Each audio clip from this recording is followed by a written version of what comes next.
श्री सच्चिदानंद सद्गुरु साईनाथ महाराज की जय।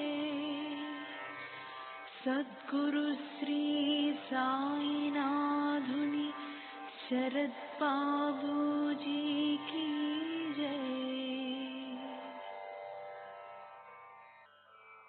సాయి వంటి దైవంబు లేడోయి లేడోయి, ప్రజలందరి నోట సాయి నామం పలకాలి, సర్వత్రా సాయి రూపం రంజిల్లాలి, ముజ్జగాలు సాయి మహిమతో ముప్పిరిగొనాలి.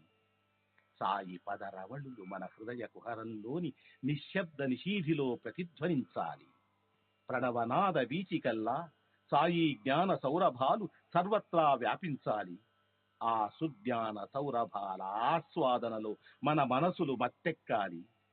సాయి ప్రేమామృత ధారలు అంతటా నిరంతరం వర్షించాలి. ఆ ప్రేమామృత ధారలలో తడుస్తూ, ఆ జ్ఞాన సౌరభాల మత్తులో ఆనందంగా నర్తిస్తూ సాయి వంటి దైవంబు లేడోయి లేడోయి అని అందరూ ఏకకంఠంతో గానం చేయాలి. అదే నా ఆశ, ఆశయం, ఆకాంక్ష.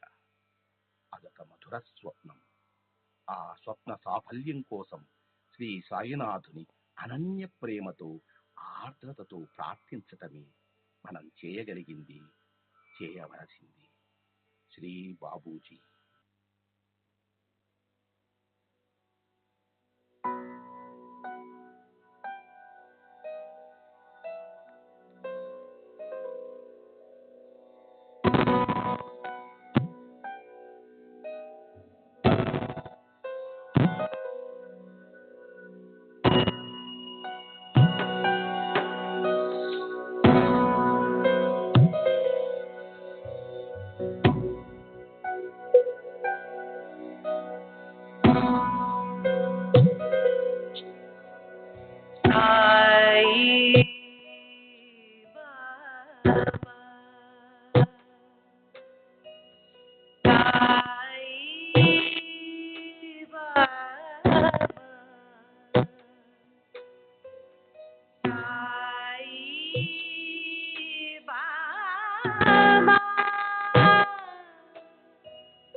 श्री सच्चिदानंद सद्गुरु साईनाथ महाराज की जय। सद्गुरु श्री साईनाथुनि शरद बाबू जी की जय।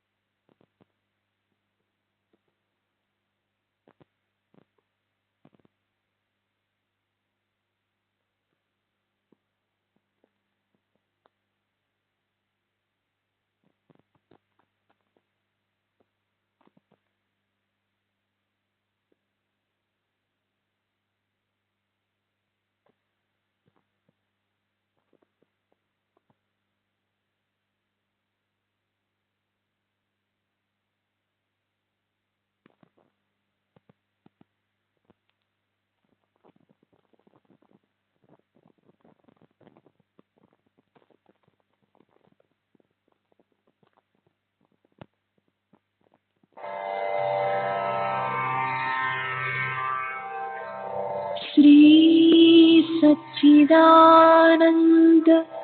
सद्गुरु साईनाथ महाराज की जय। सद्गुरु श्री साईनाथुनि शरद बाबू जी की जय।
श्री सच्चिदानंद सद्गुरु साईनाथ महाराज की जय।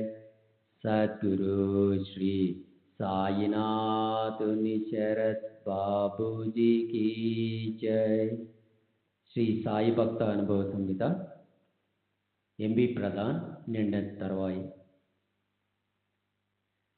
బాబా మమ్మల్ని వారం రోజులు షిరిడీలోనే ఉంచిన తర్వాత తిరిగి వెళ్ళటానికి అనుమతించారు.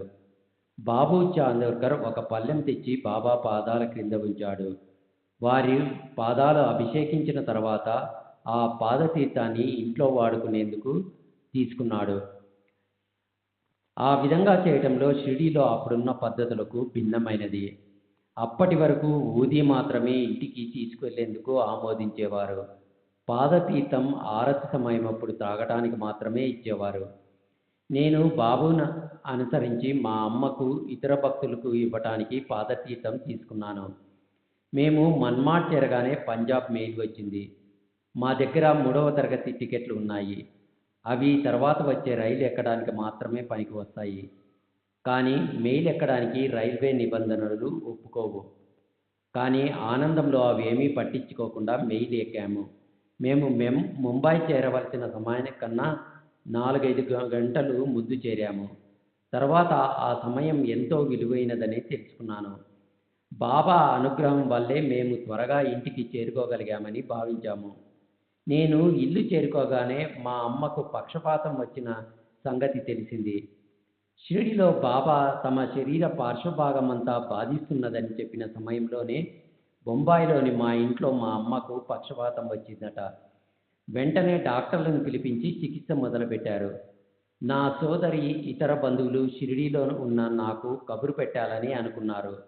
కానీ అప్పుడు అక్కడే ఉన్న చాందోర్కర్ కబురు పెట్టాల్సిన అవసరం లేదని, నేను బాబా సన్నిధిలో ఉన్నంత వరకు మా అమ్మకు ఏమీ కాదని, అవసరమనిపిస్తే వెంటనే బాబా నన్ను పంపగలరని చెప్పాడు.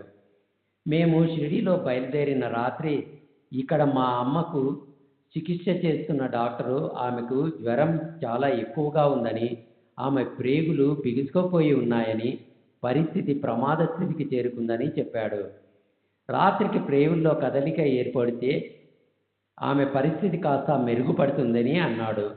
నేను ఆ తెల్లవారుజామున 4:30-5 గంటలకు మా అమ్మ ఉన్న చోటికి చేరుకున్నాను. వెంటనే నేను ఆమెకు బాబా ఊది పాదతీర్థం ఇచ్చాను. ఆమెకు కొద్దిగా నిద్ర పట్టింది. తర్వాత కాసేపటికి ప్రేగుల్లో కదలిక ఏర్పడి విరోచనమైంది. దాంతో జ్వరం తగ్గిపోయింది.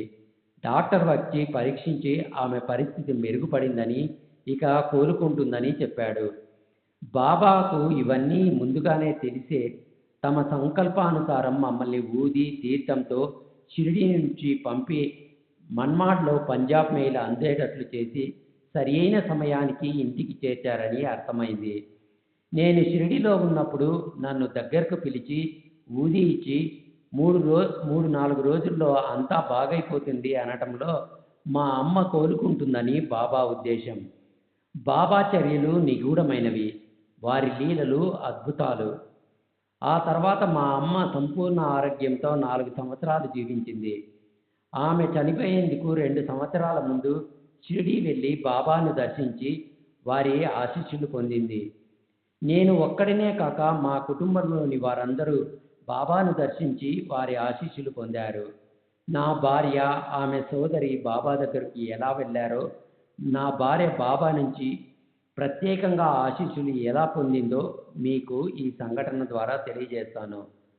ఒకరోజు రాత్రి దాసగన్ మహారాజ్ మా అమ్మ వాళ్ళ ఇంట్లో అద్భుతమైన కీర్తన నిర్వర్తించాడు. కీర్తనలోని కథా విశేషము ఏదైనప్పటికీ మధ్యలో బాబా మహిమల గురించి, వారి లీలల గురించి వర్ణించేవాడు. కీర్తన ముగిసిన తర్వాత వారిని చాందోర్కర్ను, ఇతర స్నేహితులను శాంతాక్రూజ్లో ఉన్న మా ఇంటికి వచ్చి విశ్రాంతి తీసుకోమని ఆహ్వానించాను. అందరూ సంగీత వాయిద్యాలతో సహా మా ఇంటికి వచ్చారు. అక్కడ మరొక కీర్తన నిర్వహిస్తే బాగుంటుందని అందరూ తలచారు. ఆ కీర్తన రాత్రి 2 గంటల నుండి వేకువజామ 5 గంటల వరకు జరిగింది. ఆ సమయం మనసును ఎంతో ప్రభావితం చేస్తుంది. ఆ కీర్తన విన్న వెంటనే నా భార్యకు బాబాను దర్శించాలన్న బలమైన కోరిక కలిగింది. అంతేకాక బాబా తన కలలో కల్పించారని, అది బాబా తనను షిరిడీకి రమ్మనడానికి సంకేతమని చెప్పింది. నెలలు నిండిన నా భార్య సోదరి విషయం ఎలా అని ఆలోచించాను. ప్రయాణం మధ్యలో నొప్పులు వస్తే ఆ పరిస్థితి ఎదుర్కొనేందుకు నా భార్య, ఆమె సోదరి సంసిద్ధమయ్యారు. 12 టికెట్ల డబ్బు చెల్లించి మా కోసం ప్రత్యేకంగా ఓ సెకండ్ క్లాస్ రైలు పెట్టెను బుక్ చేశాను. ఆ రైలు పెట్టె మన్మాడి మీదుగా కోపర్గాం చేరి తిరుగు ప్రయాణంలో మా కోసం అక్కడే ఉండేటట్లు ఏర్పాటు చేసుకున్నాను. ప్రయాణం ఎటువంటి ఇబ్బందులు లేకుండా సుఖంగా సాగింది.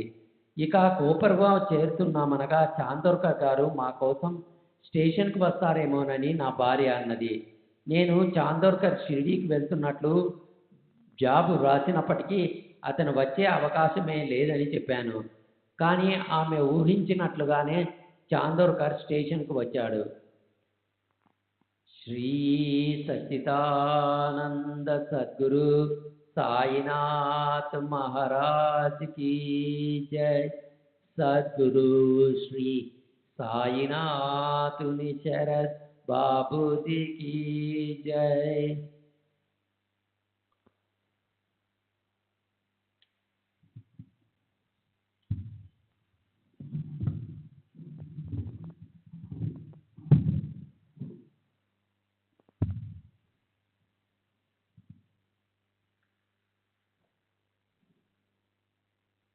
చాందోర్కర్కు సుస్థిగా ఉండటంతో షిరిడీ వెళ్ళి ఉన్నాడు. అతనికి రోజు మార్చి రోజు జ్వరం వస్తూ ఉంది. మేము షిరిడీ వెళ్ళే రోజు అతనికి జ్వరం వచ్చే రోజు ఒకటే అయింది. అయినప్పటికీ నా ఉత్తరం అందుకున్న అతను కోపురగా స్టేషన్కి వచ్చి మమ్మల్ని స్వాగతించేందుకు బాబా అనుమతి కోరాడు. బాబా వెంటనే అనుమతించారు. అది తెలిసి దీక్షితు బాబాతో చాందోర్కర్కి జ్వరం వస్తుందని, అందువల్ల తాను స్టేషన్కి వెళ్ళి మమ్మల్ని వెంట పెట్టుకుని వస్తానని అన్నాడు. కానీ బాబా దీక్షిత్తును వద్దని చాందోర్కర్ను మాత్రమే స్టేషన్కి వెళ్ళమని గట్టిగా చెప్పారు. చాందోర్కర్ స్టేషన్లో కలిసి మమ్మల్ని స్వాగతించి మాకు ఘనమైన ఏర్పాట్లు చేశాడు. స్త్రీలకు సౌకర్యంగా ఉండే వసతి కల్పించాడు.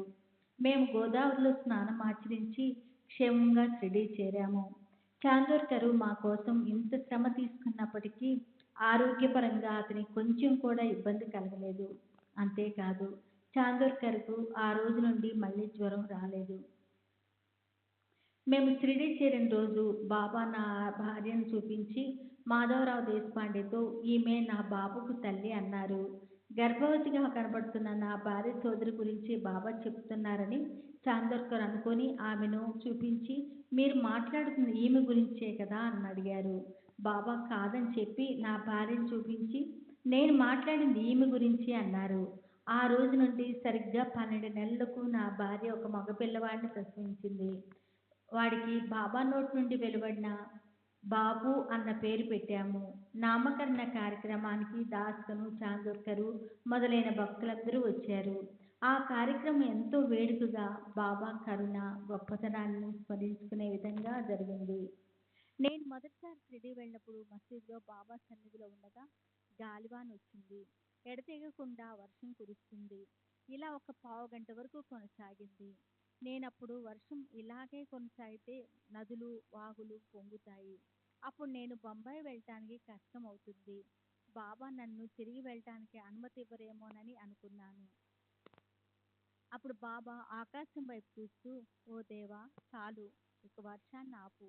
నా బిడ్డలు తిరిగి ఇళ్ళకి వెళ్ళాలి. వారు కష్టపడకుండా ఇళ్ళకి వెళ్ళని. అరే అల్లా, అభి బర్సాత్ పురా కర్. మేరే బాల్ బచ్చే ఘర్ జానే వాలే హై. ఉన్కో సుఖ్ సే జానా దే అన్నారు. బాబు అంటే బాబాకు అమితమైన ప్రేమని, అతను చనిపోయినప్పుడు బాబా చాలా బాధపడ్డారని రావ్ బహదూర్ సాటే చెప్పాడు. బాబు గత జన్మల వృత్తాంతాన్ని గురించి జిఎస్ కాబర్డేతో బాబా ఇలా చెప్పారు. దైవభక్తి కలిగిన ఒక వృద్ధుడు షిరిడీలో 12 సంవత్సరాల పాటు గడిపాడు. అతని భార్య, ఎదిగిన కొడుకులు జాల్నాలో ఉండేవారు. వాళ్ళు ఈ వృద్ధుని షిరిడీ నుండి తిరిగి రమ్మని పోరు పెట్టారు.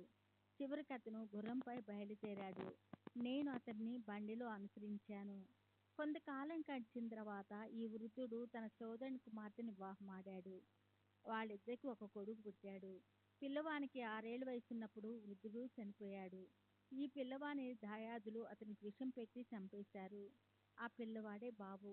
దాదా కేల్కర్ సోదరుని కుమారుడుగా జన్మించాడు. ఆ బాబు మరణించి తిరిగి బొంబాయిలో పుట్టాడు. ఆ మాటలు అనడంతోనే వర్షం తగ్గుముఖం పట్టింది. నా మదిలో మెదిలే ఆలోచనల్ని బాబాకు తెలుసు. తర్వాత బాబా నన్ను ఇంటికి వెళ్ళటానికి అనుమతించారు. నేను ఊదీ తీర్థం తీసుకుని పంజాబ్ మెయిల్లో ఊరికి చేరి మా అమ్మకు ఊదీ తీర్థం ఇచ్చాను. ఈ విషయాన్ని ముందే విపులంగా చెప్పి ఉన్నాను. నేను ఇంటికి తిరిగి వచ్చిన రాత్రి మా వదినకు ఒక కల వచ్చింది. ఆ కలలో కప్ని ధరించి తలకు గుడ్డ కట్టుకున్న ఒక పకీరు మా ఇంట్లో ఉన్నట్లు చూసిందట. నేను షిరిడీలో బాబా అనుమతి తీసుకుంటున్నప్పుడు నేను నీ వెంటే వస్తాను అన్న బాబా మాటలు నిజమయ్యాయని తోచింది. బాబా మా ఇంట్లోనే ఉన్నారు. శాంతాక్రజ్లో 1936 అక్టోబర్ 19వ తేదీన వివరించిన విషయాలు. బాబా మా కుటుంబంపై చూపిన కృప అపారమైంది. బాబు పుట్టినప్పటి నుండి నా భార్య తన మెట్టినింటి ఎలువెల్పుగా బాబాను కొలుచుకోవాలని నిర్ణయించుకుంది. మా సాంప్రదాయానుసారము ఏ స్త్రీ అయినా తనకు బిడ్డ పుట్టినప్పుడు గోధుమలు, టెంకాయ, పండ్లు, కొంగులు కట్టుకొని అత్తవారింటికి వెళ్ళి తన మామగారి ముందు కానీ లేక వారు పూజించే ఎలువెల్పు ముందు కానీ ఉంచాలి. కానీ నా భార్య ఈ వస్తువులన్నీ కొంగును కట్టుకొని 4 నెలల వయసున్న బాబుని తీసుకొని షిరిడీ వెళ్ళి బాబాకు సమర్పించింది. బాబా వాటిని ప్రేమతో స్వీకరించారు. అంతేకాక బాబును తమ చేతుల్లో తీసుకొని లాలిస్తూ, బాబు ఎక్కడికి వెళ్ళావు? నేనంటే విసుగు కలిగిందా? లేక నా మీద అలిగావా? బాబు కోటే గేలా హోతాస్, మల్ కంటాలాస్ హోతాస్ కాయ్ అంటూ ముద్దాడారు. తర్వాత బాబు షిరిడీ వచ్చిన సంతోష సమయంలో వారి జేబులోండి 2 రూపాయలు తీసి బర్ఫీ తెప్పించి కొడుకు పుట్టిన సందర్భంలో ఎలా మిఠాయిలు పంచుతారో అలాగే బాబా అందరికీ బర్ఫీ పంచారు. ఇది 1912లో జరిగింది. ఈ సందర్భంలోనే బాబా షిరిడీ గ్రామ ద్వారాన్ని అంటే ఆర్చిని చూపించి దీన్నెవరు పునర్మిస్తారో వారికి అనుగ్రహం లభిస్తుంది అన్నారు. వెంటనే నా భార్య దాన్ని మేము కట్టించడానికి అనుమతి కోరింది. బాబా అనుమతించారు. నేను దానిని నిర్మాణ నిమిత్తము 600 రూపాయలు చందూర్కర్కి ఇచ్చాను. ఆ సమయంలోనే బాబు బంగ్లా అందంగా ఉంది, చక్కగా పూర్తయింది అన్నారు. బాబా మాటల్లోని అంతరార్థము నేను ప్రస్తుతం నివాసముంటున్న బంగ్లాను ఖరీదు చేయమన్నట్లు అనిపించింది. బాబా చెప్పిన 2 నెలల్లోగా ఆ బంగ్లాను లీజుకు తీసుకొని అందులోకి మారాను. తర్వాత 6 నెలలకు దాన్ని ఖరీదు చేశాను. బాబా అన్నట్లు 1913 కల్లా బాబు బంగ్లా తయారైంది. తర్వాత బాబును మొదటి పుట్టినరోజుకు మళ్ళీ షిరిడీ తీసుకెళ్ళాము. అప్పుడు కూడా బాబా 2 రూపాయలు బర్ఫీ తెప్పించి అందరికీ పంచారు. తర్వాత ప్రత్యేకించి బాబుని గురించి, బాబుకు సోదరి కానీ సోదరుడు కానీ లేరా అని అడిగారు. నా భార్య ఒకంత సిగ్గుపడుతూ, మీరు మాకు ఈ బాబుని ఒక్కన్నే ప్రసాదించారు కదా అని జవాబిచ్చింది. అప్పటికిక మాకు కుమార్తె ఉంది. వారి పలుకుల్నే ఆశీస్సులుగా అన్వయించుకొని మాకింకో కొడుకు కూతురు పుడతారని అనుకున్నాము. బాబా చెప్పినట్లుగానే జరిగింది.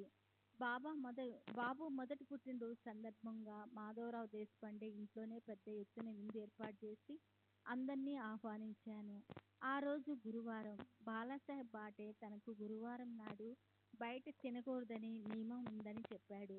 అతను ఆ రోజు బాబా దగ్గరికి వెళ్ళినప్పుడు బాబా అతన్ని ఇలా అడిగారు. బాబు ప్రధాని ఏర్పాటు చేసిన విందుకు వెళ్ళి భోంచేశావా? బాటే: ఈ రోజు గురువారం బాబా: అయితే ఏమిటట? బాటే: నేను గురువారం భోంచేయను, అది నా నియమం. బాబా: ఎవరి ప్రీతి కోసం ఈ నియమం పెట్టుకున్నావు? బాటే: నీ ప్రీతి కోసమే. బాబా: అయితే నేను చెప్తున్నాను, బాబు వద్దకు వెళ్ళి భోంచేసిరా. అప్పటికే సాయంత్రం 4 గంటలైంది. అయినప్పటికీ బాటే మా వద్దకు వచ్చి బాబా ఇచ్చిన ఆదేశాన్ని తెలిపి భోంచేసి వెళ్ళాడు. శాంతాక్రజ్లో ఉండగా ఒకరోజు నా భార్యకు బాబా దర్శనమిచ్చినట్లు, బాబాకు పాదపూజ చేసినట్టు కల వచ్చింది. తన ఇంట్లో నిత్యము బాబా పాదపూజ చేసుకోమని దీని అంతరార్థంగా చందోర్కర్ తెలియజేసి ఆమెను రెండు వెండి పాదుకులను తీసుకొని షిరిడీ వెళ్ళమని చెప్పాడు. ఆమె అలాగే చేసింది. ఆమె బాబా వద్దకు వెళ్ళగానే కాళ్ళు ముడుచుకొని కూర్చొని ఉన్న బాబా తమ పాదాలు చాచి పాదుకులను ఈ పాదాల మీద ఉంచి పూజించుకో అన్నారు. నా భార్య అలాగే బాబాను పూజించింది. అప్పుడు బాబా నానాసాహెబ్తో, చూసావా, ఈ తల్లి నా పాదాలను కోసి తీసుకువెళ్తుంది. నానా హీనే మాఝే భాయ్ మహా కావున్ లేలే అన్నారు. బాబానే ఆ రెండు పాదుకులను ఆమె చేతికి ఇచ్చారు. అప్పటి నుండి ఆమె ప్రతిరోజు బాబా పాదుకులను పూజిస్తుంది. నేను మొదటిసారి షిరిడీ వెళ్ళినప్పటి నుండి మసీదులో బాబాతోనే భోంచేసేవాడిని. బాబా స్వయంగా తమ చేతితో పదార్థాలను తీసి మా పళ్ళు నిండా పెట్టేవారు. ఇలా పెట్టింది చాలా ఎక్కువ పరిమాణంలో ఉండేది. విలువైన ఆ ప్రసాదాన్ని పారేయకుండా నాకు పెట్టిన దాంట్లో 1/10 నా మేనగోడలతో ఇంటికి పంపేవాడిని. అది మా కుటుంబానికంతా సరిపోయేది. అంతేకాక నేను తిన్న ప్రసాదంతో నా కడుపు నిండి రాత్రికి ఆకలయ్యేది కాదు. బాబా భోంచేసిన తర్వాత భోజనానంతరము పలహారంగా పండ్లను ఇచ్చేవారు. నేను బాబాను తీసుకువెళ్ళినప్పుడు వాడికి పండిన పదార్థాలు సహించవని బాబా మొదట వాడికి మామిడి పండ్లు మొదలైనవి తినిపించేవారు. దానితో వాడి కడుపు నిండేది. నాకు మరో కొడుకు కూతురు పుట్టిన తర్వాత బాబుతో కలిసి 3 పిల్లలను తీసుకొని మసీద్కు వెళ్ళి బాబాతో భోంచేసేవాడిని. నేను చివరిసారిగా బాబాను దర్శించింది 1918 మే నెలలో. అప్పుడు నా దగ్గర 3,800 రూపాయలు ఉన్నాయి. బాబా పట్టుబట్టినందువల్ల నేను అనుకున్న సమయం కన్నా ఎక్కువ కాలం షిరిడీలో గడపవలసి వచ్చింది. వాచా చెప్పకపోయినా వారి వద్ద స్పష్టంగా కనిపించే పద్ధతి ఏమిటంటే, బాబా తాము ప్రేమించిన వారి వద్ద ఉన్న డబ్బంతా తరచుగా తీసేసుకుంటారు. యస్యాన్ గ్రహామి మిచ్చామి తస్యా విత్తం హరా మహ్యం. అంటే నేను ప్రేమించిన వారి సంపదను పూర్తిగా తీసుకుంటాను. అందువల్ల నేను నెల రోజులు షిరిడీలో ఉండి బయలుదేరేటప్పటికి నా దగ్గరున్న డబ్బంతా అయిపోవటమే కాకుండా 1,200 రూపాయలు అప్పుపడ్డాను. నేను ఈ మొత్తాన్ని నాకు పరిచయమున్న పూనాకు చెందిన పశువుల డాక్టర్ వద్ద అప్పుగా తీసుకుని ఇంటికి వెళ్ళిన తర్వాత తిరిగి ఇచ్చేశాను. శ్రీ సచ్చిదానంద సద్గురు సాయినాథ్ మహారాజ్ కి జై. సద్గురు శ్రీ సాయినాథుని శరద్ బాబూజీ కి జై. శ్రీ సచ్చిదానంద సద్గురు సాయినాథ్ మహారాజ్ కి జై. సద్గురు శ్రీ సాయినాథుని శరద్ బాబూజీ కి జై. బాబు అనారోగ్యంగా ఉన్నప్పుడు జరిగిన సంఘటనలు వివరిస్తాను. బాబుకు అప్పుడు 3-4 సంవత్సరాలు ఉంటాయి. బాబు తీవ్ర అనారోగ్యానికి గురయ్యాడు. మాధవ్ భట్ అనే తెలుగు పూజారి మా కుటుంబ శ్రేయస్సు కోసం మా ఇంట్లో ప్రతిరోజు మంత్రజపం, పూజ నిర్వహించేవాడు. అతడికి మా కుటుంబంతో మంచి అనుబంధం ఉండేది. అతడికి బాబుపై ప్రేమాభిమానాలు ఉండేవి. మేము బాబాను పూజించడం వల్ల మొదట్లో అతనికి సదభిప్రాయం ఉండేది కాదు. మేము ముస్లిం ఫకీరైన సాయిబాబాను కొలుస్తున్నందుకే బాబు అనారోగ్యం పాలయ్యాడని అతని అభిప్రాయం. కానీ ఈ అభిప్రాయాన్ని మాతో చెప్పే ధైర్యం అతనికి లేకపోయింది. ఒక రాత్రి అతనికి ఒక కల వచ్చింది. ఆ కలలో ఒక రూపం, అనగా మా వద్ద ఉన్న ఫోటోను చూపి కలలో వచ్చింది సాయిబాబా అని గుర్తించాడు. మిద్దె మెట్లపై కూర్చుని ఒక చేతితో బెత్తాన్ని పట్టుకుని అతనితో, ఏమనుకుంటున్నావు, నేను ఈ ఇంటి యజమానిని అన్నారు. ఈ కల విషయం అతను ఎవరికీ చెప్పలేదు. అతను బాబు కోలుకోవడం కోసం మమ్మల్ని దత్తునికి మొక్కుకోమని చెప్పాడు. కానీ మేము సాయియే దత్తాత్రేయుడని అతనికి చెప్పాము. తరువాత బాబు ఆరోగ్యం క్షీణించి ప్రమాద స్థితికి చేరుకుంది. బాబు పరిస్థితిని గమనించిన అతను పరిగెత్తుకుంటూ వెళ్ళి బాబా ఫోటో ముందు నిలబడి, బాబా, సాయంత్రం 4 గంటల లోపల బాబు జ్వరం పూర్తిగా తగ్గిపోయి మిద్దిపై నుండి క్రిందికి రాగలిగితే మీరు దత్తాత్రేయుడేనని నేను నమ్ముతాను అని పెద్దగా ప్రార్థించాడు. కొద్దిసేపటికి బాబు జ్వరం తగ్గడం ప్రారంభమై సాయంత్రం 4 గంటలకల్లా ఆడుకునేందుకు తనను క్రిందికి తీసుకువెళ్ళమని కోరడంతో వాళ్ళమ్మ వాడిని క్రిందికి తీసుకుని వచ్చింది. ఇది గమనించిన మాధవ్ భట్లో ఎంతో మార్పు వచ్చి శ్రీ సాయిబాబా దత్తాత్రేయుని అవతారమేనని భావించి బాబాకు 120 రూపాయలు దక్షిణ సమర్పిస్తానని మొక్కుకుని అలాగే సమర్పించాడు. తరువాత మాధవ్ భట్ తనకు మగపిల్లవాడు పుడితే 108 రూపాయలు సమర్పిస్తానని మొక్కుకున్నాడు. కొడుకు పుట్టిన వెంటనే షిరిడీకెళ్ళి 108 రూపాయలు బాబాకి సమర్పించాడు. అదే సమయంలో నా అనహా ప్రధాన్ యొక్క అభీష్టం నెరవేరితే 1008 రూపాయలు దక్షిణగా సమర్పిస్తానని మొక్కుకున్నాడు. అతను సమర్పించిన 108 రూపాయలే చాలా పెద్ద మొత్తమని శ్యామ అన్నాడు. అప్పుడు ఇతడు దీనికన్నా ఎంతో ఎక్కువ మొత్తం నాకు ఇవ్వబోతున్నాడు అని 1008 రూపాయల మొక్కును ఉద్దేశించి బాబా అన్నారు. బాబా ఒకసారి నా భార్యతో, ఎదుటివారు మనలను 10 మాటలు అంటే ఒకవేళ మనం సమాధానం ఇవ్వాల్సి వస్తే ఒక్క మాటతో సమాధానం ఇద్దాం. ఇంకా ఎవరితోనూ గొడవకు గాని పోటీకి గాని దిగవద్దు. కోనాచి బరోబరి కరుణయే అని హితవు పలికారు. 1918లో చివరిసారిగా షిరిడీ వెళ్ళి బాబాతో 32 రోజులు గడిపినప్పుడు ఒకరోజు భక్తులందరం బాబాకు ఛత్రం పట్టి మేళతాళాలతో ఊరేగింపుగా లెండికి తీసుకెళ్లి విడిచి వచ్చాము. కాసేపటికి నన్ను మాత్రం పిలిపించారు. వారు నా తలపై తమ హస్తాన్ని ఉంచి, బావు, నేను చెప్పిన పని చేస్తావా అని అడిగారు. నేను చేస్తానని చెప్పాను. అయితే నాకు 100 రూపాయలు ఒక సంచిలో వేసి మసీదుకి తెచ్చివ్వు అన్నారు. ఈ విధంగా బాబా నేను తీసుకొచ్చిన డబ్బే కాక అరువుగా తీసుకున్న డబ్బును 3800, దాంతోపాటు 1200 కూడా నా నుండి స్వీకరించారు. బాబా అప్పుడు ఏవేవో సంజ్ఞలు చేశారు. నాకు వాటి భావం స్పష్టంగా అర్థం కాలేదు. నిన్ను విరిగి మీద పడినా వెరవకు, నేను నీ వెంటే ఉంటాను అనే భావం ఆ సంజ్ఞలలో ఉన్నట్లు నేను గ్రహించాను. మొట్టమొదట వారిని దర్శించినప్పుడు గత 6 సంవత్సరాలుగా నేను ఇచ్చిన చిలుంనే ఉపయోగిస్తున్నట్లు చెప్పారు. వారి మాటలలోని అంతరార్థం నాకు బోధపడలేదు. 1916లో బూటీ 2వ వివాహము షిరిడీలో జరిగింది. దీనికి నేను హాజరయ్యాను.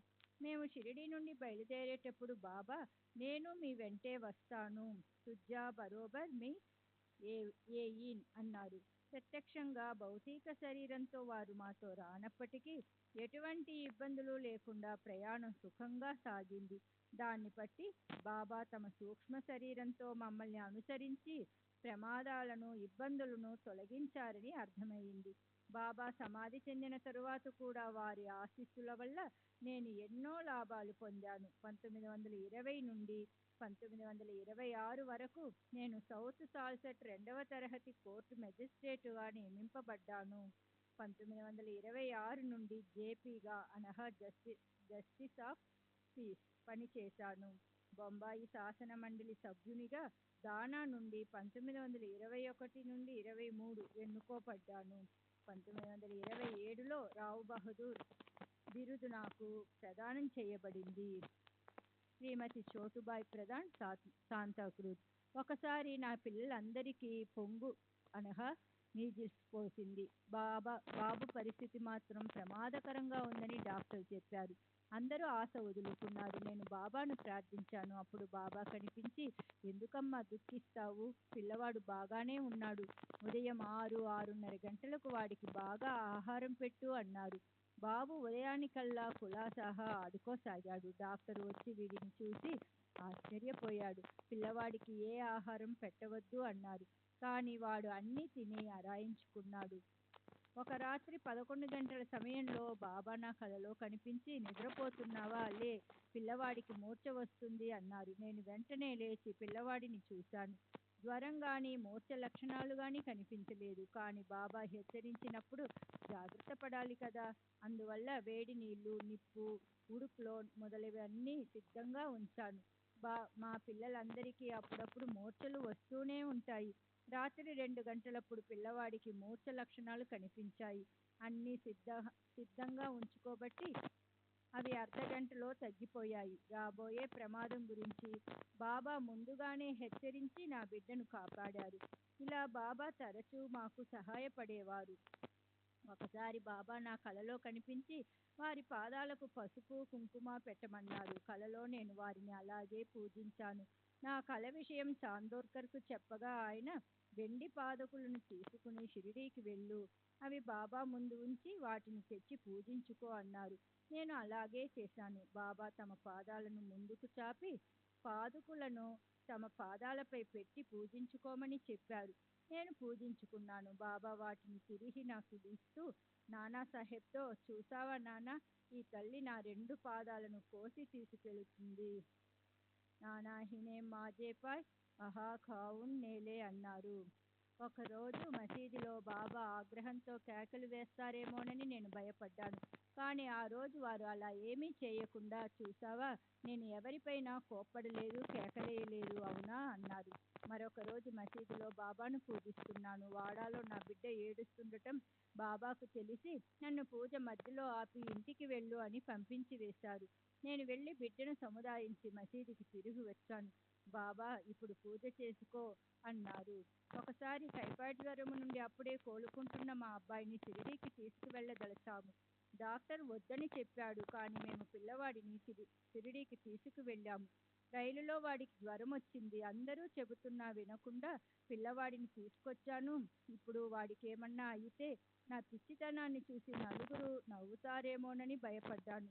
వాడు జ్వర తీవ్రతతో పడుకునే ఉన్నాడు. కనీసం కూర్చోలేకపోతున్నాడు. మేము షిరిడీ చేరి బాబా వద్దకు వెళ్ళేటప్పటికి పిల్లవాడు కోలుకుని లేచి నిలబడగలిగాడు. బాబా ఇప్పుడు నిన్ను చూసి ఎవ్వరూ నవ్వరు అన్నారు. రైలులో ప్రయాణించేటప్పుడు నా మదిలో మెదిలిన ఆలోచన గురించి బాబాకు తెలుసు. శ్రీ సచ్చిదానంద సద్గురు సాయినాథ్ మహారాజ్ కీ జై. సద్గురు శ్రీ సాయినాథ్ నిసరత్ బాబూజీ కీ జై.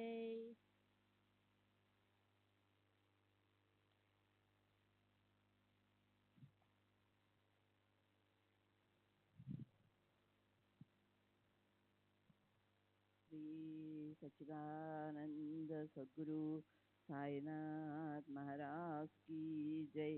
సద్గురు శ్రీ సాయినాథ్ నిసరత్ బాబూజీ కీ జై. 16/10/18 అంటే బాబా మహాసమాధి చెందిన మరుసటి రాత్రి బాబా మరణిస్తూ కనిపించారు. నేను బాబా చనిపోతున్నారు అని అరిచాను. అప్పుడు బాబా, మహాత్ముల విషయంలో చనిపోయారని అనకూడదు, సమాధి చెందారని అనాలి అన్నారు. బాబా శరీరం నిశ్చలంగా ఉంది. చుట్టూ భక్తులు చేరి రోహిస్తున్నారు. నాకు చాలా బాధ కలిగింది. తరువాత నేను రాత్రి 12:30 గంటల సమయంలో నిద్ర నుండి మేల్కొన్నాను. ఉదయం అన్నా చించనీకర్ నుండి జాబు వచ్చింది. బాబా 15/10/1918 విజయదశమి రోజు మధ్యాహ్నం 3 గంటలకు సమాధి చెందినట్లు అందులో ఉంది. ఎంవి ప్రధాన్ హైకోర్టులో స్పృహ తప్పి పడిపోయినప్పుడు షిరిడీలో బాబా హరిసీతారాం దీక్షిత్కు ప్రధాన్ వచ్చాడా అని అడిగారు. అప్పుడు దీక్షిత్ లేదు, నేను అతనికి కబురు చేయనా అని అడిగితే బాబా అలానే అన్నారు. 19/10/1918 రాత్రి బాబా నా కలలో కనిపించి నాకు 3 రూపాయలు ఇచ్చారు. కలలో డబ్బు తీసుకోవడం అశుభంగా తోచి నేను బాధపడుతున్నాను. అప్పుడు బాబా, తీసుకో తీసుకో అని, నీవు డబ్బాలో దాచిన డబ్బంతా నాకు పంపు అన్నారు. మరుసటి రోజు నేను అలాగే దాచుకున్న డబ్బంతా షిరిడీలో జరిగే కార్యక్రమాల కోసం పంపాను. నాకు పై కల వచ్చిన రాత్రే బాబా నా సోదరి కలలో కనబడి తమ సమాధిపై కప్పేందుకు పసుపు పచ్చని పీతాంబరాన్ని పంపమని ఆదేశించారు. మేము అలానే చేశాము. శాంతాక్రూజులో ఉండగా నా ప్రసవ సమయంలో నాకు సహాయంగా ఒక మంత్రసాని, ఒక నర్సు నియమించబడ్డారు. పురిటి నొప్పులతో 4 రోజులు బాధపడ్డాను, కానీ ప్రసవం కాలేదు. నర్సు భయపడసాగింది. ఆమె నా సోదరి దగ్గరికి వెళ్ళి నొప్పులు ప్రారంభమై 4 రోజులు కావస్తున్నా ప్రసవం కావడం లేదని, మా వారి ద్వారా వెంటనే డాక్టర్కు కబురు పెట్టడం మంచిదని చెప్పింది.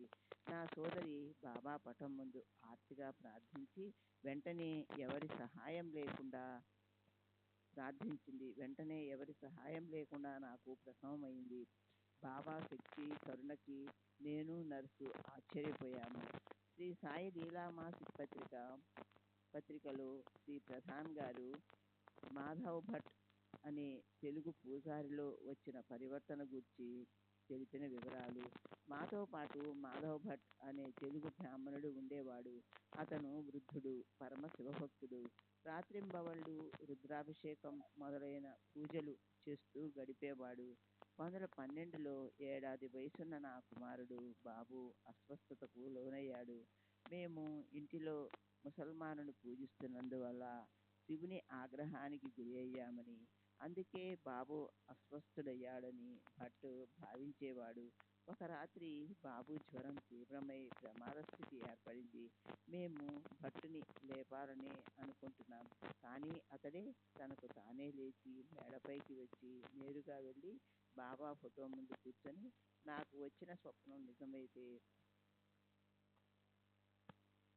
బాబు జ్వరం 5 నిమిషాల్లో తగ్గిపోవాలి, రేపటి నుండి వాడు ఆడుకోగలగాలి, డాక్టర్లు వాడు పూర్తిగా కోలుకున్నట్లు చెప్పాలి, అలా జరిగితే మీరు సిద్ధపురుషుడని నమ్మి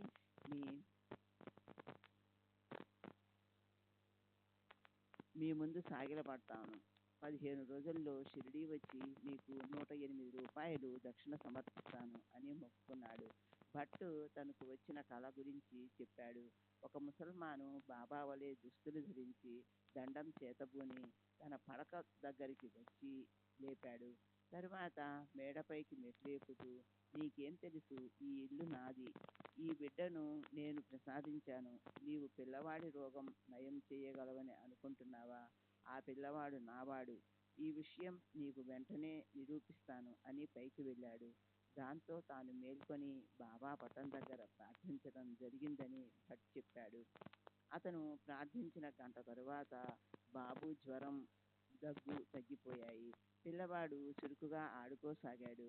అది చూసి భట్ నేరుగా బాబా పటం దగ్గరకు వెళ్ళి సాష్టాంగ నమస్కారం చేశాడు. తరువాత మొక్కు తీర్చడానికి షిరిడీ వెళ్ళాడు. బాబా భట్టుని చూసిన వెంటనే, ఇతడు నన్ను కుక్క అని, పిల్లి అని, ముసల్మానుని అంటున్నాడు అని భక్తులతో చెప్పారు. బాబా అంతర్యామిత్వానికి భట్ ఆశ్చర్యచకితుడై తన వారి పాదాలపై పడి నమస్కరించాడు. అప్పుడు బాబా షామాతో, ఈ భట్ నన్ను రోజుకు ఎన్నిసార్లు పూజిస్తాడు అన్నారు. తర్వాత భట్ బాబాను ఇలా ప్రార్థించాడు. మొదటిది, తనకు ఒక కుమారుడు పుడితే 108 రూపాయలు దక్షిణ సమర్పించుకుంటానని. రెండవది, తన యజమాని అయిన శ్రీ ప్రధాన్ గారి కోరిక నెరవేరితే దానికి 10 డబ్బు దక్షిణగా సమర్పించుకుంటానని మొక్కుకున్నాడు. అదే రోజు మధ్యాహ్నం మసీదుకు వెళ్ళి బాబాను దర్శించాడు. బాబా అతనిని దక్షిణ అడిగారు. శ్యామ బాబాతో ఈ ఉదయమే భట్ దక్షిణ సమర్పించాడని చెప్పాడు. అతను ఉదయం ఇచ్చింది చాలా చిన్న మొత్తం, అతడింకా పెద్ద మొత్తమే మనకి ఇవ్వబోతున్నాడు అని బాబా అన్నారు. తన అంతరంగంలోని ఆలోచనలన్నీ బాబా తెలుసునని భట్ చెప్పాడు. 1 సంవత్సరం తరువాత భట్టుకు మగపిల్లవాడు పుట్టాడు. భట్ షిరిడీ వెళ్ళి బాబాకు 108 రూపాయలు దక్షిణ సమర్పించాడు.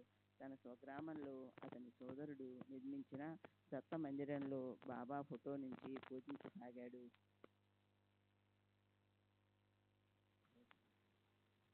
ఆగస్టు 6వ తేదీ 1936 Rao Bahadur Harivinayak Sathe, retired deputy collector, Deccan. వయసు 81 సంవత్సరాలు. జననం 1856, బ్రాహ్మణుడు. ప్రస్తుత నివాసం 108 శుక్రవార్పేట, పూనా. నా 44వ ఏట నా భార్య స్వర్గస్థురాలైంది. నాకు ఒక కుమార్తె ఉంది. అప్పటి నుండి నా స్నేహితులు, పరిచయస్తులు నన్ను రెండో వివాహం చేసుకోమని చెప్తుండేవారు. ముఖ్యంగా కోపర్గాం మమల్తాదార్ అయిన హర్వే ఎక్కువగా ఒత్తిడి చేయసాగాడు. కానీ 50వ పడిలో అడుగు పెట్టబోతున్న నేను రెండో వివాహం చేసుకోవడానికి నిరాకరించాను. వంశోద్ధారకుడు కావాలనే కోరిక బలంగా ఉన్నా రెండో వివాహం చేసుకున్న ఆ వయసులో మగపిల్లవాడు పుడతాడనే నమ్మకం ఏమిటి? అందువల్ల ఎవరైనా మహాత్ములు సూచిస్తే తప్ప ద్వితీయ వివాహం చేసుకోనని నన్ను బలవంత పెడుతున్న స్నేహితులతో గట్టిగా చెప్పాను. శ్రీ సచ్చిదానంద సద్గురు సాయినాథ్ మహారాజ్ కీ జై. సద్గురు శ్రీ సాయినాథ్ శరత్ బాబూజీ కీ జై. శ్రీ సచ్చిదానంద సద్గురు సాయినాథ్ మహారాజ్ కీ జై. సద్గురు శ్రీ సాయినాథ్ శరత్ బాబూజీ కీ జై. 1904లో బాబేతో కలిసి మసీదుకు వెళ్ళి శ్రీ సాయిబాబాను దర్శించాను. కొంతసేపటి తర్వాత సెలవు తీసుకుని మసీదు మెట్లు దిగాను. అప్పుడు బాబే, సాహెబ్కు కొడుకు లేడు అని బాబాతో అన్నాడు. బాబా నన్ను ఎప్పుడు సాహెబ్ అనే పిలిచేవాడు. దీనికి బాబా, అతని వివాహం చేసుకుంటే దేవుడు అతనికి కొడుకుని ప్రసాదిస్తాడు అన్నారు. బాబా మాటలు నేను విన్నాను. దీని తరువాత బార్వే తదితరులు నన్ను వివాహం చేసుకోమని మరలా ఒత్తిడి చేయసాగారు. కానీ వధువు ఎంపికకు సమయం పట్టవచ్చునని నేను భావించాను. ఆ తర్వాత నేను మా హెడ్ క్వార్టర్స్ అయిన అహ్మద్ నగర్కు వెళ్ళిపోయాను. ఆ సంవత్సరాంతంలో ఒక ప్రాముఖ్య జ్యోతిష్యుడు పూనా వచ్చి ఉన్నాడని తెలిసింది. నేను వెళ్ళి అతనిని సంప్రదించాను. అతడు నాకు మా అమ్మాయికి గతంలో జరిగిన విషయాలన్నీ యథాతథంగా చెప్పాడు. అంతేకాకుండా నా జాతక చక్రం పరిశీలించి నాకు 50వ సంవత్సరం తరువాత కొడుకు పుడతాడని కూడా చెప్పాడు. అది మరలా వివాహం చేసుకోవాలన్న నా నిర్ణయాన్ని మరింతగా బలపరిచింది. అది జరిగిన కొన్ని మాసాలకు నేను అహ్మదాబాద్కు బదిలీ చేయబడ్డాను. నేనక్కడ ఉన్నప్పుడు దాదా కేల్కర్, గణేష్ దామోదర్ కేల్కర్ నాకు ఒక ఉత్తరం రాశాడు. అందులో తనకు పెళ్ళిడుకొచ్చిన ఒక కూతురుందని, అహ్మదాబాద్లో ఆ అమ్మాయికి తగిన సంబంధాలేవైనా ఉంటే తెలుపమని వ్రాశాడు. ఈ ఉత్తరం పెండ్లి కొడుకుల అన్వేషణకు గాక అతని కుమార్తె విషయంలో నా అభిప్రాయాన్ని తెలుసుకోవడానికి వ్రాసినట్లుగా అనిపించింది. ఈ ఉత్తరం వ్రాయడంలో శ్రీ సాయిబాబా పరోక్ష ప్రభావం కూడా ఉందనిపించింది. అందుకే నేను ఈ దూర ప్రాంతంలో ఆమెకు తగిన సంబంధాలేవీ ఉండవని, అతను నన్ను దృష్టిలో ఉంచుకుని ఆ ఉత్తరం వ్రాసి ఉన్నట్లయితే నా వయసు, ఇతర వివరాలు పరిగణించమని జవాబు వ్రాశాను. అందుకతను నా పూర్తి వివరాలు తనకు తెలుసునని, నన్ను అతని అల్లునిగా చేసుకోవడానికి సంతోషపడుతున్నట్లు వ్రాశాడు. అలాగైతే తన కూతురిని షిరిడీ తీసుకెళ్లి శ్రీ సాయిబాబాకు చూపించి వారి అనుమతి తీసుకోవలసిందని, బాబా అనుమతి లేనిదే వివాహం చేసుకోనని జవాబు రాశాను. అప్పుడు దాదా కేల్కర్కు బాబా పట్ల వ్యతిరేక భావం ఉండేది. తన కుమార్తెను నాకు ఇవ్వడానికి బాబా అనుమతించరని, దాని వలన ఆ వివాహం జరగదేమోనని సందేహించాడు. అందువల్ల వాయిలోని బ్రాహ్మణ పండితుని, అతని బావమరిదిని సంప్రదిస్తానని చెప్పాడు. అందుకు నేను ఒప్పుకోలేదు. బాబా వద్దకు వెళ్ళి వారి అనుమతి తీసుకోవలసిందేనని పట్టుబట్టాను. దాంతో కేల్కర్కు తన కుమార్తెను తీసుకుని షిరిడీకి వెళ్ళవలసి వచ్చింది. షిరిడీ చేరి మాధవరావు సహాయంతో బాబా అనుమతి కోసం వేచి ఉన్నాడు. దాదా కేల్కర్ బాబా వద్దకు వెళ్ళగానే అమ్మాయిని అహ్మదాబాద్ పంపు అని బాబా అన్నారు. అంటే నాతో వివాహం చేయమని పరోక్షంగా తెలిపారు. బాబా అనుమతించారన్న సమాచారం నాకు అందింది.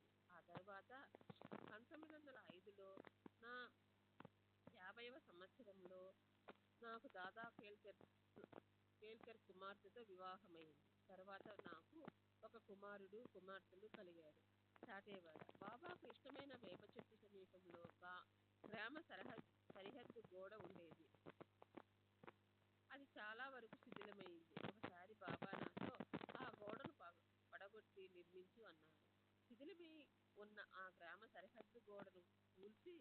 పునర్నిర్మించమని బాబా ఆదేశమని నేను అర్థం చేసుకున్నాను. అంత పెద్ద గోడ నిర్మించడానికి నేనేమి ప్రభువును కాదు కదా అని తలచి మౌనంగా ఉండిపోయాను. కానీ బాబా ఉద్దేశం అది కాదని, గ్రామ గోడను కలుపుతూ ఒక వసతి గృహం మాత్రమే నిర్మించమని వారు సూచించినట్లుగా తర్వాత నేను తెలుసుకున్నాను. నేను అక్కడున్న స్థలాన్ని కొని గోడను కలుపుతూ వేప చెట్టుకు ఒక వైపున వసతి గృహాన్ని నిర్మించాను. వేప చెట్టు దగ్గర ఉన్న సమాధి తమ గురువు సమాధి అని బాబా చెప్పారు. వేప చెట్టు చుట్టూ చిన్న అరుగు కట్టి భక్తులు పూజించుకునేందుకు చిన్న గూడు నిర్మించి చక్కగా భవంతి నిర్మించారు. ఆ భవంతిలో కొంత భాగం సమాధి పైకి వచ్చింది. వారి గురువు పేరు కూడా నాతో చెప్పారు, కానీ నాకు గుర్తులేదు. పేరులో చివరి అక్షరం షాతో గాని పూర్తవుతుంది. బహుశా అది వెంకూస అయి ఉండవచ్చు. నేను షిరిడీ వెళ్ళి కొంతకాలం అక్కడ నివసించాను. అప్పుడు రోజు బాబాకు పూజ చేసి ఆరతి ఇవ్వటం జరుగుతుంది. అయితే తర్వాత కొన్ని రోజులకు గాని గురు పూర్ణిమ రోజున బాబాకు ప్రత్యేక పూజలు ఉత్సవంగా చేసుకోవడం మొదలవలేదు. ఒక గురు పూర్ణిమ రోజున బాబా మా మామగారిని దాదాకేల్పూర్ను పిలిచి, ఈ రోజు గురు పూర్ణిమని నీకు తెలియదా? పూజా సామాగ్రిని తెచ్చి గురు పూజ చేసుకో అని ఆదేశించారు. మేమందరం ఆ రోజు గురు పూజ చేసుకున్నాము. అప్పటి నుండి గురు పూర్ణిమ రోజున భక్తులందరూ బాబాను పూజించటం మొదలైంది. అది ఈనాటికి కొనసాగుతుంది. బాబా నన్నెప్పుడు హరీబా మొదలైన పేర్లతో పిలిచేవారు కాదు. వారు ఎప్పుడూ నన్ను సాహెబ్ అనే పిలిచేవారు. నేను మరికొందరు భక్తులు బాబా చెంత ఉండగా దేవుని తత్వం గురించి, సాధన చతుష్టయం, వివేక వైరాగ్యాలు, సమాధి స్థితి, ముముక్షుత్వం, బ్రహ్మము, సచ్చిదానందము మొదలైన వాటి గురించి బాబా సుదీర్ఘంగా ప్రసంగించినట్టు సత్ కథామృత గ్రంథంలో వ్రాసి ఉంది. అది సత్య దూరం. బాబా నా దగ్గర ఇలాంటి విషయాల గురించి ఎప్పుడూ మాట్లాడలేదు. ఇతరుల దగ్గర మాట్లాడారో లేదో నేనెరుగను. తరువాత భక్తలీలామృత గ్రంథంలోని 31వ అధ్యాయంలో నా వివాహాన్ని గూర్చి వ్రాయబడిన విషయం వాస్తవం కాదు. దానిని నన్ను సంప్రదించకుండానే వ్రాశారు. వ్రాసిన తర్వాత కూడా నాకు చూపించలేదు. నేను ఇంతకు ముందు మీతో చెప్పిన విషయాలే వాస్తవాలు. నా వివాహం జరగడానికి 1906 తర్వాత నాతో వచ్చిన గొప్ప మార్పుకు బాబానే మూల కారణం. అప్పటి నుండి వారే నా విధి నిర్ణేత, సూత్రధారి. నా ప్రాపంచిక, ఆధ్యాత్మిక, ఉద్యోగ, కుటుంబ విషయాలన్నిటిలో వారి రక్షణ, మార్గదర్శకత్వాన్ని ఆకాంక్షిస్తూ వారినే ప్రగాఢంగా నమ్మి నా బరువు బాధ్యతలన్నీ వారిపై మోపాను. షిరిడీలో వాడకట్టిన తరువాత నేను, నా కుటుంబము, మా మామగారు 1906 నుండి 1916 వరకు అక్కడ నివసించేటప్పుడు మా చుట్టూ ఉన్న వాళ్ళు ఈర్ష్య, ద్వేషాలు, పగ, ప్రతీకారాలు ఎదుర్కోవలసి వచ్చింది. బాబా నిరంతరం జాగరూకత, రక్షణ లేకపోతే ఆ సమస్యల నుండి బయటపడే వాళ్ళం కాదు. ఎన్నో సందర్భాలలో బాబా అద్భుత రీతిలో సహాయం అందించారు. అటువంటివి కొన్ని చెబుతాను. 1909 లేక 1910లో జరిగిన సంఘటన ఇది. అప్పుడు నేను రెవెన్యూ కమిషనర్ శ్రీ కర్టీస్, జిల్లా కలెక్టర్ ఒక కమిటీగా ఏర్పడి ఉన్నాము. ఒకరోజు ఈ కమిటీ మన్మాడులో సమావేశమయ్యేందుకు నిర్ణయించబడింది. మన్మాడులో సమావేశం ముగిసిన తరువాత ఇతర ప్రాంతాలకు వెళ్ళవలసి ఉంది. సమావేశానికి ముందు రోజు నేను షిరిడీలో ఉన్నాను.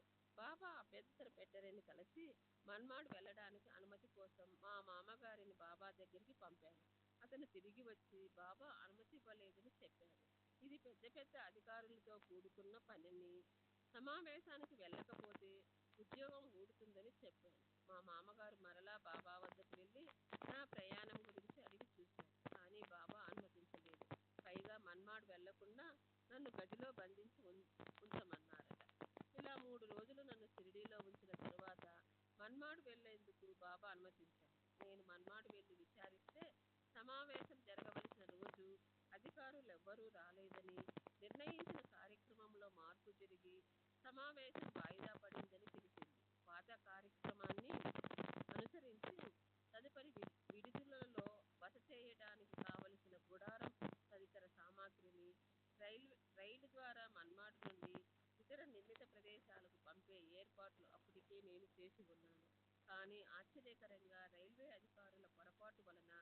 అవి పంపబడలేదని మన్మాడులోనే ఉన్నాయని తెలుసుకున్నాను. ఇది నా మంచికే జరిగింది. ఒకవేళ ఒకవేళ అవి పంపబడి ఉంటే వాటిని వెదకి తిరిగి తెప్పించుకోవడానికి నానా అవస్థలు పడవలసి వచ్చేది. కాబట్టి మన్మాడు వెళ్ళనందు వలన నాకు జరిగిన నష్టమేదీ లేదు, ఒక్క మనశ్శాంతి కోల్పోవడం తప్ప. అంతేగాక షిరిడీలో నా కుటుంబంతో సాయిబాబా సన్నిధిలో ఎక్కువ సమయం గడపగలిగాను. నేను షిరిడీలో ఆగిపోవటం వలన నష్టపోతాననుకోవడం నా అజ్ఞానంగా అనిపించింది. కానీ త్రికాలజ్ఞులైన బాబాకు జరగబోయేదంతా తెలుసు. కావున వారే ఈ ఏర్పాటంతా చేశారు. ఇలాంటి సంఘటనలు మనకు బాబాపై ఉన్న నమ్మకం దృఢపడేందుకు తోడ్పడతాయి. శ్రీ సచ్చిదానంద సద్గురు శ్రీ సాయినాథని శరత్ బాబూజీకి జై.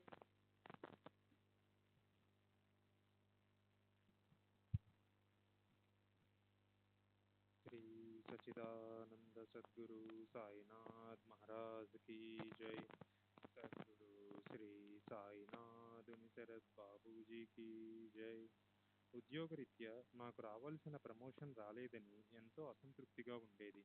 విసుగు చెంది ఈ విషయం సాయిబాబాకు తెలియజేసి నేను ఉద్యోగానికి రాజీనామా చేస్తానని కూడా చెప్పాను. బాబా అలా చేయొద్దని, నాకు త్వరలోనే ప్రమోషన్ వస్తుందని చెప్పారు. కొన్నాళ్ళకు బాబా చెప్పినట్లుగా నా సీనియర్లను మించి వ్యవసాయ సూపరింటెండెంట్గా నాకు ప్రమోషన్ ఇచ్చి కొల్హాపూర్ బదిలీ చేశారు. నా జీతం 100 రూపాయలు పెరగడమే కాకుండా నా సీనియర్ల కంటే నాకు ఎక్కువ పింఛన్ కూడా లభించింది. నా పింఛను విషయంలోనూ నాకు ఒక సమస్య ఎదురైంది. పింఛను శాఖ వారు నా పర్మనెంట్ ఉద్యోగమైన డిప్యూటీ కలెక్టర్ ఉద్యోగాన్ని ప్రతిపాదికగా తీసుకుని పింఛను మంజూరు చేశారు. కానీ నేను చివరగా నిర్వహించిన ఉన్నత పదవిని వారు పరిగణలోకి తీసుకోలేదు. ఫలితంగా నాకు రావాల్సిన దానికన్నా పింఛను 50 రూపాయలు తగ్గింది. ఈ విషయం నేను సాయిబాబాకు చెప్పాను. ఇలా తక్కువ పింఛను తీసుకునే బదులు అసలు పింఛనే తీసుకోవడం మానేస్తానని అన్నాను. బాబా ఆ 50 రూపాయలు కూడా తప్పక మంజూరవుతాయని, అల్లా మేలు చేస్తాడని చెప్పారు. నేను రెవెన్యూ కమిషనర్ కరిష్కు అపీలు పిటిషన్ పంపాను. అతను సిఫారసుతో నా పింఛను మొత్తం పూర్తిగా మంజూరయింది. బాబా ఎవరి మనసునైనా ప్రభావితం చేయగలరు, ఏదైనా సంభవింప చేయగలరు. మేగుడు వీరంగాంలో నేను డిప్యూటీ కలెక్టర్గా పనిచేస్తున్నప్పుడు మేఘశ్యాముడనే బ్రాహ్మణ భక్తునితో పరిచయమైంది. అతను నిరంతరం నమఃశివాయ అనే పంచాక్షరి మంత్రాన్ని జపిస్తూ ఉండేవాడు. అతనికి గాయత్రి మంత్రం, సంధ్యావార్చడం వంటివి కూడా తెలియవు. అతని శ్రేయస్సు కోరి గాయత్రి మంత్రాన్ని, సంధ్యావార్చడాన్ని నేర్పించాను. శివారాధన చేసుకోవడానికి అతనిని బ్రోచ్ అనే ఊరికి పంపుతూ దారి ఖర్చులకు 8 రూపాయలు ఇచ్చాను. అతనెప్పుడూ ఒంటికాలుపై నిలబడి శివుని ధ్యానించేవాడు. శ్రీ సాయిబాబా పరమశివుని అవతారంగా షిరిడీలో వెలసి ఉన్నారని, వారిని ఒకసారి దర్శించి రమ్మని చెప్పి అతనిని షిరిడీ పంపించాను. కానీ బ్రోచ్ రైల్వే స్టేషన్లో సాయిబాబా మహమ్మదీయుడని విన్నాడు. నిష్కపటి ఆచారపరుడు అయిన అతను ఒక ముసల్మానుకు నమస్కరించాలన్న ఆలోచనతోనే తీవ్రంగా కలత చెంది తనను షిరిడీకి పంపవద్దని నన్ను వేడుకున్నాడు. కానీ నేను మేఘునికి నచ్చజెప్పి అతనిని సాయిబాబాకు పరిచయం చేయమని మా మామగారికి జాబు వ్రాసి అతనికి ఇచ్చి షిరిడీ పంపాను. అతను షిరిడీకి వెళ్ళి మసీదులోనికి అడుగిడే సమయంలో సాయిబాబా అతన్ని చూస్తూనే, ఈ దుష్టుణ్ణి తరిమివేయండి అని మసీదులోనికి రానివ్వలేదు. అంతేకాకుండా అటువంటి మూర్ఖుణ్ణి తమ వద్దకు పంపానని నా మీద కూడా బాబా కోప్పడ్డారట. మేఘుడు నిరాశపడి త్రయంబక్ వెళ్ళి అక్కడ గంగాద్వార్లో 1.5 సంవత్సరం పాటు శివుని పూజిస్తూ గడిపాడు. తిరిగి షిరిడీ వెళ్ళాడు. ఈసారి మా మామగారి ప్రమేయంతో అతనికి మసీదులోనికి ప్రవేశించేందుకు, షిరిడీలో ఉండేందుకు అనుమతి లభించింది. బాబా వాచ బోధించకపోయినా క్రమేణా మేఘుని అంతరంగంలో పరివర్తన తెచ్చారు. ఆ మార్పు అతనికి ఎంతో లబ్ధి చేకూర్చింది. మేఘుడు నిరంతరం బాబాను సేవిస్తూ బాబాకు మధ్యాహ్న సాయంత్ర హారతులు క్రమం తప్పకుండా నిర్వహించేవాడు. 1912లో మేఘుడు చనిపోయినప్పుడు బాబా తమ చేతులతో అతని మృతదేహాన్ని స్పృశించి, ఇతడు నా నిజమైన భక్తుడు అన్నారు. అంతేకాక అంత్యక్రియలైన తరువాత తమ ఖర్చులతో బ్రాహ్మణులందరికీ భోజనాలు ఏర్పాటు చేయమని ఆదేశించారు. బాబు సాహెబ్ దీక్షిత్ బాబా ఆజ్ఞ నెరవేర్చాడు.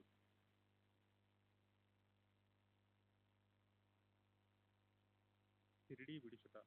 బాబా సర్వరాజలాంఛనాలతో వైభవంగా మసీదు నుండి చావడికి వెళ్తున్నప్పుడు నేను బాబా దర్బారు యొక్క రాజదండాన్ని చిహ్నాన్ని పట్టుకొని బాబా ముందు నడిచేవాడిని. అంతటి విశిష్టమైన సేవ నాకు లభించిందని చాలామందికి నాపై అసూయగా ఉండేది. వాళ్ళు మరికొందరు గ్రామస్తులు కలిసి నానావళిని నాపై ఉసిగొలిపి నన్ను బాధించి అవమానించడం ద్వారా షిరిడీ నుండి తరిమివేయాలని కుట్ర పన్నారు. ఒకసారి చావడి ఉత్సవంలో నేను బాబా దర్బారు రాజదండాన్ని పట్టుకొని బాబా ముందు నడుస్తున్నాను. ఇంతలో హఠాత్తుగా నానావళి నా మీద పడి ఒక గాజు పెంకుతో నా మెడ వెనుక గాయపరిచాడు. ఆత్మరక్షణార్థం నేను అతని రోడ్డు ప్రక్కనే పడి ఉన్న ఒక కట్టెల మోపుపై తోసి కదలకుండా అదిమి పెట్టాను. అది చూసి బాబా సాహెబ్ అట్లా చేయొద్దు అని కేక వేశారు. తర్వాత షిరిడీలో గాలి నాకు ప్రతికూలంగా ఉందని గ్రహించి చాలా జాగ్రత్తగా మెలగడం మొదలుపెట్టాను. ఒకరోజు బాబాకు నైవేద్యం తీసుకుని మసీదుకు బయలుదేరబోతున్నాను. ఇంతలో మా మామగారు దాదా కేల్కర్ పరుగు పరుగున వచ్చి నన్ను మసీదుకు వెళ్ళవద్దని, అక్కడ మసీదు ద్వారం బయట నానావళి నన్ను చంపడానికి ఒక గొడ్డలి చేత పట్టుకుని నిలబడి ఉన్నాడని చెప్పాడు. అంతే, నేను బాబా వద్ద సెలవు కూడా తీసుకోకుండా అటు నుండి అటే షిరిడీ నుండి శాశ్వతంగా వదిలిపెట్టి వెళ్ళిపోయాను. నిజానికి బాబా నన్ను షిరిడీలో ఉంచదలుచుకోలేదని అనిపించింది. బాబా నన్ను నానావళి బారి నుండి కాపాడలేకపోయారు కాబట్టి బాబాను విశ్వసించవద్దని నాకు చాలామంది చెప్పారు. అప్పుడు నేను విఠలుని భక్తుడు గాయక్వాడ్ ప్లేడరైన గంగాధర శాస్త్రి తన శత్రువుల బారి నుండి పారిపోయి విఠలుని గుడిలో తలదాచుకున్నప్పుడు అతని శత్రువులు విఠలుని ముందే అతనిని చంపివేసిన ఉదంతాన్ని వాళ్లకు గుర్తు చేశాను. నేను షిరిడీ విడిచిపెట్టడం, పూనాలో స్థిరపడడం నా మంచి కోసమే జరిగింది. సాయిబాబా షిరిడీలో ఉన్నప్పుడు రక్షించినట్లే పూనాలో కూడా నన్ను సదా కాపాడుతున్నారు. 1916 ప్రాంతంలో అనుకుంటాను. ఉద్యోగరీత్యా పూనా సమీపంలోనున్న కోత్రూడ్ అనే ప్రదేశానికి వెళ్ళాను. నా వసతి కొరకు మంగులు కడజాతి వారు పవిత్రమైన ఔదుంబర వృక్షం కింద గుడారం వేశారు. అంతేగాక గుడారపు త్రాళ్లను కూడా ఆ చెట్టుకు కట్టి దానిని అపవిత్రం చేశారు. అప్పుడు నాకు ఆ విషయం తెలియదు. దాని తరువాత నాకు దురదృష్టకర సంఘటనలెన్నో జరిగాయి. ఇలా ఎందుకు జరుగుతున్నాయో విచారించిన తర్వాత నాకు అసలు విషయం తెలిసింది. నేను బాబాను ప్రార్థించాను. వారు నా కలలో కనిపించి మొదట ఒక బ్రాహ్మణుణ్ణి పిలిపించి ఆ చెట్టు శుద్ధి చేసేందుకు పూజలు జరిపించమన్నారు. తర్వాత ఆ చెట్టు మొదట్లో దత్తుని పాదుకలు ప్రతిష్ఠించమని చెప్పారు. నేను వారు చెప్పినట్లుగా చేశాను. అక్కడ ఒక పూజారిని నియమించి నిత్యం 2 సార్లు పాదుకలను పూజించే ఏర్పాటు కూడా చేశాను. 28/8/1936 తేదీన కొనసాగిన సంభాషణలు. నా స్వభావం గురించి చెబుతూ బాబా సాహెబ్ కల్లా కపటం లేని మనిషి అన్నారు. అందువల్ల వారు నన్నెప్పుడూ కొట్టలేదు, తిట్టలేదు. కానీ బాబా ఇతర భక్తులను కొట్టేవారు, తిట్టేవారు. ఒకసారి మాత్రం నన్ను కొడతానని బెదిరించారు. దీనికి కారణం నేను చేసిన పొరపాటే. మా మామగారికి నాకు ఏవో మనస్పర్ధలు ఉన్నందువల్ల నేను షిరిడీలో వేరుగా ఉండసాగాను. నా బసలో ధనుర్మాస వేడుకలను జరుపదలిచి అందరినీ ఆహ్వానించాను. మా మామగారిని మాత్రం ఆహ్వానించలేదు. నేను బాబాను ఆహ్వానించడానికి మసీదుకు వెళ్ళినప్పుడు నన్ను చూడగానే ఆ కర్రనిలా తీసుకురా అని ఒక భక్తుని ఆదేశించారు. నేను మౌనంగా నిలబడిపోయాను. వెంటనే బాబా మనస్థితి మారింది. సరేలే, నేను వస్తాను అన్నారు. ఆ రోజు వారి కోపానికి మరొక కారణం కూడా ఉంది. ఆ ఉదయం నేను ఒక మార్వాడీకి సంబంధించిన తగాదాలలో అనవసరంగా తలదూర్చాను. ఇది కూడా బాబాకు నచ్చి ఉండదు. నేను ఒకసారి బాబా చేతిలో దెబ్బలు తిననివాడని నేనొక్కడినే అని గొప్పగా చెప్పుకున్నాను. ఇది విని మాధవరావు దేశపాండే నా ముందే బాబాను అందుకు కారణమడిగాడు. బాబా, అతనిని నేనెందుకు కొట్టాలి? అతనిని కొట్టడానికి అతని మామ ఉన్నాడు కదా అన్నారు. మా మామగారు ప్రత్యక్షంగా కొట్టకపోయినా నన్ను తరచూ డబ్బులడుగుతూ వేధిస్తుంటారని, అది కొట్టడంతో సమానమని బాబా అభిప్రాయం. బాబా నన్ను ఆడంబరాలకు, గర్వానికి, చెడు పనులకు దూరంగా ఉంచి నా ఆధ్యాత్మిక ఉన్నతికి సహాయపడేవారు. కొన్ని ఉదాహరణలు చెబుతాను. సాటేవాడ శంకుస్థాపన కార్యక్రమం ఒక పౌర్ణమి రోజు జరిగింది. ఆ రోజు జరుగుతున్నట్లు నాకెవరూ తెలియపరచలేదు. పౌర్ణమి ముందు రోజు నేను వేరే షిరిడి బయలుదేరాము. మా ప్రయాణం గురించి ఎవరికీ చెప్పలేదు. మేము ఆ రోజు సాయంత్రానికి కోప్రగాం చేరాము. రాత్రిపూట బాబాను దర్శించడం కష్టమవుతుందని ఆ రాత్రి కోప్రగాంలోనే ఉండి ఉదయమే షిరిడి వెళ్దామని చెప్పి వేరే నన్ను ఒప్పించాడు. మేము ఉదయమే లేచి షిరిడీకి వెళ్ళాము. మేము వెళ్ళే సమయానికి బాబా లెండి నుండి వస్తూ కనిపించారు. వారి దర్శనం కోసం 80-90 మంది జనం ప్రోగై ఉన్నారు. మేము వెళ్ళి సాష్టాంగ ప్రణామం చేశాం. బాబా, నీవు సరియైన సమయానికే వచ్చావు. వాడా శంకుస్థాపన కార్యక్రమం జరపాలి అన్నారు. నేను శంకుస్థాపన కార్యక్రమం ఆడంబరంగా జరుగుతుందని ఆశపడ్డాను. నేను వెంటనే పార తీసుకుని త్రవ్వడానికి ఉపక్రమించాను.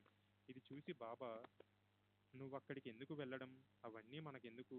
అవన్నీ తాపీ మేస్త్రులు పనివాళ్ళు చూసుకుంటారు అని నన్ను ఆపేశారు. దాంతో పద్ధతి ప్రకారం జరగాల్సిన విధంగా శంకుస్థాపన కార్యక్రమం జరగలేదు. తర్వాత మా మామగారు నేను పౌర్ణమి రోజు వస్తున్నట్లు తనకు ముందు రోజే తెలుసని, అందుకే ఆ రోజు శంకుస్థాపన కార్యక్రమం తలపెట్టానని చెప్పాడు.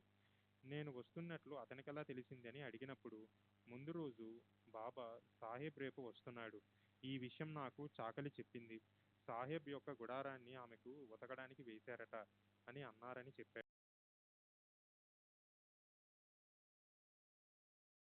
లేదు. శ్రీ సచిదానంద సద్గురు సాయినాథ్ మహారాజ్ की जय. सद्गुरु श्री साईनाथ निसरद बाबूजी की जय.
श्री सच्चिदानंद सद्गुरु साईनाथ महाराज की जय.